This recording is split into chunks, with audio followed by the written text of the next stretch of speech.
Hello students, I'm your computer science teacher.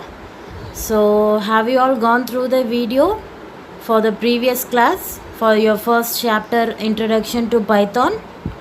Okay, so today we'll be seeing the continuation of the first unit. Okay, so before continuing the lesson, let me recap the topics which we have learnt in the last class. Okay, so what we have seen in the last class, what is Python? It's a powerful, high level, object oriented programming language. So who developed Python? It was created by Guido van Rossum.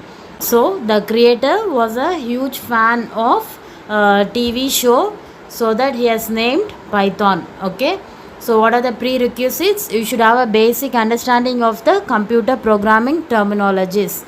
Okay, so what are the features of Python? Easy to learn, easy to read, portable, GUI programming, etc. Okay, so can we learn Python easily? Yes, of course, because the syntax of the language is clean and very short. Okay, so what we can do with Python? It's a general purpose language, so we can use Python language for wide range of applications. Okay, some of the applications are given below. Okay, so how to start Python? Start button, programs, Python 3.6. So you'll be seeing the Python window. So this is the basic syntax for Python. Okay, next we have learned how to open a new file in under the file menu. Okay, so next we have seen the basic example for addition operation. See, this is the window for the output. Okay, in this is otherwise called as Python shell. Okay, so in Python languages it is not necessary to define the type of the variable. Okay, and it is not needed to add semicolon at the end of the statement. So this is the syntax for print statement. Okay, so we have seen in detail. Okay, defining the example code. So next we have seen what is variable. So what are the sections under variable? Identity, type and value. Okay, next we have seen what are the data types. So 4 types. Okay, number, sequence, set and mapping. Integer, float and boolean comes under the number. String, list and tuple comes under the sequence. Okay, so we have seen the number data type in detail, sequence data type. Okay, this is set and mapping. So we have seen examples to describe the coding. Okay, for numbers as well as for floating. Okay, so next we have seen strings. What are strings and the example to show the string statement. Okay, so in today's class we'll be seeing the operators. Okay, what are the basic operators? Okay, see this. First is arithmetic operators. Arithmetic operator means what? Plus, subtraction, multiplication and division. So this is the basic arithmetic operators. Okay, so see, just like any other programming languages, the addition, subtraction, multiplication and division operators can be used with numbers. Okay, so just like the other programming languages, we can use this arithmetic operators for numbers. Okay, see this example code, how it is defined. Number is equal to 1 plus 2 into 3 divided by 4.0. Here number is the variable. Okay, in the number variable you are going to get the you are going to perform the arithmetic operations. Okay, all the 4 arithmetic operators are used in this example. Okay, so you are going to print the number variable. So what is the result? 1 plus 2 into 3 divided by 4.0 is nothing but 2.5. Okay, so see this output window. Here result is printed 2.5. Okay, so so this is about arithmetic operators. Okay, next we'll be seeing what is modulo operator. See, modulo operator is represented like percentage. Okay, see this symbol. So this is the modulo operator, which means division. Okay, so another operator available is the modulo operator. So here what it is going to do, it returns the integer remainder of the division. See, this is the basic syntax for modulo operator. Dividend, okay, this modulo operator symbol, divisor is equal to remainder. See this sample code, remainder is equal to 11 divided by 3. Here what is dividend? 11 is the dividend, is it? So 3 is the divisor. What is 11 divided by 3? 3 3s are 9. So the remainder will be 2, isn't it? So it is going to return the output as 2, which is nothing but integer remainder of the division. Okay. So here it is going to print the remainder variable. So 11 divided by 3 is 2, right? 2 is stored in the remainder variable. Okay. So what is modulo operator? It returns the integer remainder of the division. Okay. See this output window. So 2 is the remainder, okay, of the operation performed here. Okay. So next, what is power relationship operator? Using two multiplication symbols makes a power relationship. See this power relationship operator is represented as into, okay. So double two multiplication symbols. Okay. See the sample code, squared is equal to 7, power relationship operator 2. Okay, 7 into 2. Cubed is equal to 2 into 3. So you are going to print within double quotes 7 into 2. See children, here anything which is denoted in double quotes, okay, it will be printed as it is. Okay, how we are going to represent, it will be printed as it is in the output window. So here 7 into 2 is equal to squared, which means 7 into 7 is equal to 49. So similarly, print within double quotes 2 into 3 is equal to cubed, which means 2 into 2, which is 8, isn't it? So here it is going to print what I told you, anything which is represented within double quotes in the print statement will be printed as it is it? So here it is going to print 7 into 2 is equal to what is squared? 49. So likewise 2 into 3 is equal to 8. So 2 into 3 is equal to 8. Here it is presented like this in the output window. Is it clear children? Again I'll be explaining you. See, this power relationship operator is represented as into. Okay. So in this program you are going to square the 7 into 2 and you are going to cube. We are going to perform cube operation, okay, in 2 into 3. Okay. So the result is 49 and 8, which is printed in the output statement. Okay. So next we'll be seeing using operators with string. Okay. So see this code. Python supports concatenating strings using the addition operator. What do you mean by concatenating? Do you have any idea? See, generally concatenate means to link together in a series. Okay. It's nothing but linking together. Okay. It is going to link together in a series. So in our computer language, string concatenation is nothing but the operation of joining character strings end to end. Okay. So see this. Python supports concatenating strings by using which operator? Addition operator. Okay. See this code children. Hello world is the variable. Okay. See this hello world. It is the variable. So here you are going to perform string concatenation using the plus. See, using the addition operator. So hello world is equal to the first string is hello within double quotes. Okay, plus double quotes are present here, right? See, it denotes the spacing, okay, in between the character strings. So plus within double quotes world. So here it is going to print the hello world variable. So what is present in the hello world variable?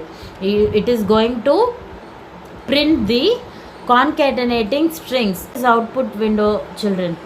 Hello. The first string is hello. So this quotes are present here which denotes the spacing, so it leaves the space in between the two strings. Plus world is there, right? So it is going to print world. Is it clear, children? Hello world is equal to hello, and it is going to leave some space, so we have used double quotes plus world. Okay, so hello world is the output statement. Okay, clear, children? So next, Python also supports multiplying strings to form a string with a repeating sequence. See, we have seen Python supports concatenating strings using addition operator, isn't it? Likewise, we can also perform multiplying strings to form a string with a repeating sequence. Okay, see this example code. Lots of hellos is a variable. Here it is going to print hello in double quotes. Okay, so it is going to print hello into 10, which means hello is going to be printed for 10 times. Okay, see this output window, hello, right?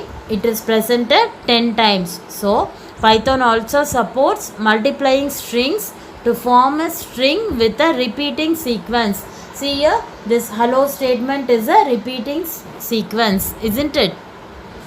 So is it clear? Okay, so next we'll be seeing list. What is list? List is a basic data type. We have seen in the last class, is it?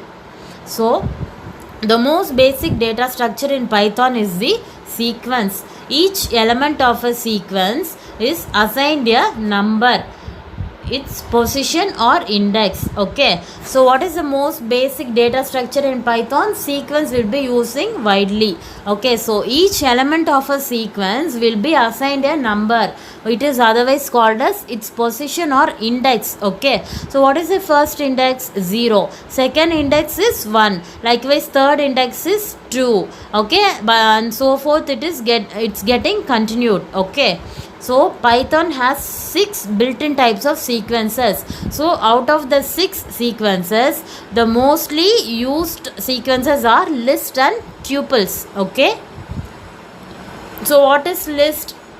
List is a most versatile data type available in Python. What do you mean by versatile? See, versatile is nothing but able to adapt or be adapted to many different functions or activities. Okay, versatile means able to adapt or be adapted to many different functions or activities. It can perform several activities. Okay, so list is the most versatile data type available in Python. So it is represented in between the square brackets. So we'll be seeing the example, okay, so that you will get understand.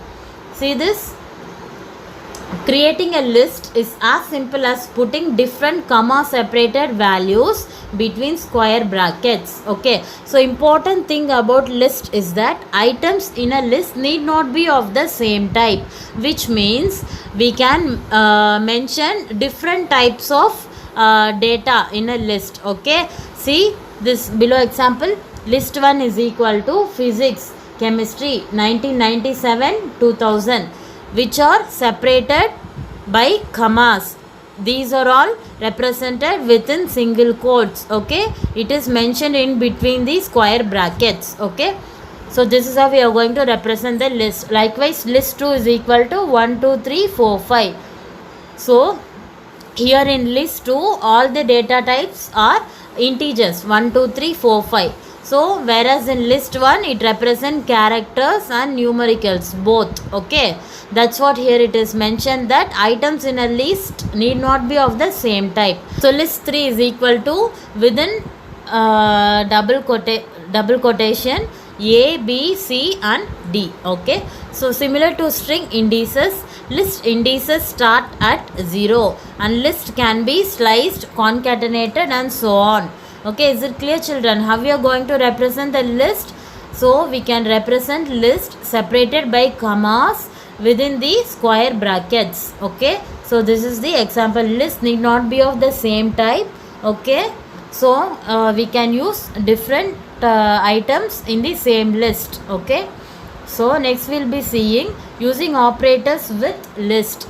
So how we are going to use the operators in this list? Okay, list can be joined with the addition operator. You have seen string, isn't it? So strings can be concatenated using the addition operator. Likewise, list can be joined with the addition operator. See this code? Even numbers is equal to 2, 4, 6, 8, which is mentioned in between the square brackets. Okay, note this. So odd numbers is equal to 1, 3, 5, 7. Here even number, odd number and all numbers are the three variables. So in this all number variable you are going to add. See here plus operation is used. Okay, so addition operator. Odd numbers plus even numbers. So print all numbers. You are going to print the all numbers variable. In all numbers variable, what is going to return? Addition of the odd numbers and even numbers. So see this output window. First we have given odd numbers. So 1, 3, 5, 7 is printed. Plus what is the even numbers we have given? 2, 4, 6, 8. Okay. So this is how we are going to use the addition operation in the list. Okay. So next we'll see. Next we'll see the multiplication operator. Okay, so just as in strings, Python supports forming new list with a repeating sequence using the multiplication operator. In strings we have seen, right, in order to represent the sequence, repeating sequence, we have used multiplication operator. Likewise, here in list also, to represent a repeating sequence, we'll be using the multiplication operator. See this example code, print. Within bracket you are going to type the list 1, 2, 3.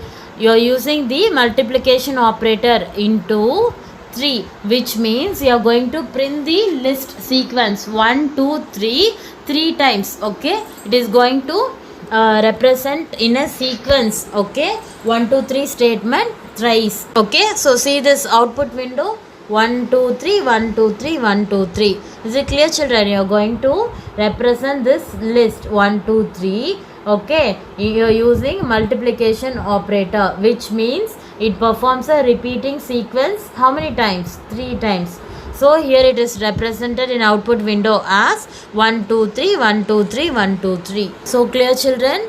So this is how you are going to use multiplication operator. Okay, to represent the list. Okay, so with this we have completed this unit. Okay, so let me have a recap for the class what we have seen today. See, we have seen what is operators. Okay, basic operators, arithmetic operators, plus, subtraction, multiplication and division. So we have seen an example. Then we have seen what is modulo operator. Okay, then power relationship operator. Then we have seen for using operators with strings, and we have seen what is list. Okay, then we have seen how to use the operators with list. Okay, so then we have seen the list with a repeating sequence by using the multiplication operator. Okay, children, so this is about this lesson. All of you take a book and have a recap for the topics we have covered. Okay, see, children, in last class I have asked you to write this program in the classwork. Yes, have you all written? See, I have asked you to write these 4 lines alone. Yes, so how it is going to represent in the output section, I have asked you to draw the output window and write the result. So in today's class we have seen how to concatenate the string. Yes, how to concatenate the string using addition operation. So in for today's class, take the classwork and write these 4 lines. Hello is equal to hello, world is equal to world. So hello world is equal to hello plus to denote the space we have used quotation. Okay, plus world, you are going to print the hello world variable. So in today's class you write these 4 lines, okay, in your classwork note, and write the result. Similarly, draw the output window and write the result and come and submit in the school. Okay, so I'll be checking. Okay, so this is about today's class. I'll be uploading the book back questions and answers in PDF, okay, in 1 or 2 days. So all of you go to our school website and check the PDF. you'll be having this exam. Okay, so exam date will be informed to you people. Okay, so all of you prepare well for the exam. So write this program in your classwork and have a look at your book. Okay, yes children, thank you.